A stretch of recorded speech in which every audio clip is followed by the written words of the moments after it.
Comment le retour de Wade a changé les élections législatives?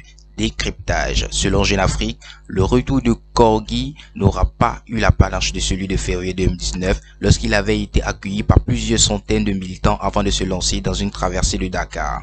Cette fois-ci, pas de discours incendiaire comme à la veille de la présidentielle quand il invitait les électeurs à brûler leur carte électorale et l'opposition à boycotter le scrutin. Ce vendredi 29 juillet, c'est presque en catamini qu'Abdoulaye Wade est rentré au pays après plusieurs années passées dans sa résidence versaillaise.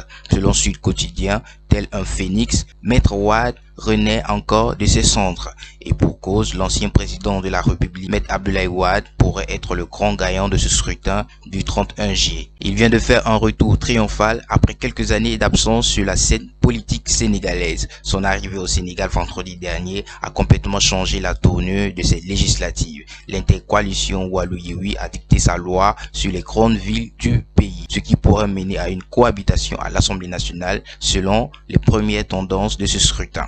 Battu à la présidentielle de 2012 après 12 années au pouvoir, son Parti démocratique sénégalais morcelé est presque en léthargie. Maître Wade pourrait sortir révigoré de ces élections législatives. On lui annonce déjà plus de 25 sièges de députés au Parlement. Il risque ainsi d'être l'arbitre de ce scrutin dans lequel Beno peine à avoir la majorité absolue. Par le biais de l'intercoalition Yewi Walou, Maître Wade inflige une défaite au président de la République Macky Sall. Grâce à ce score éclatant, le pape de Sopi pourrait se retrouver au centre du jeu en ayant les couchées franches pour négocier pour l'éligibilité de son fils Karim Wade et son retour au premier plan de son parti, le PDS.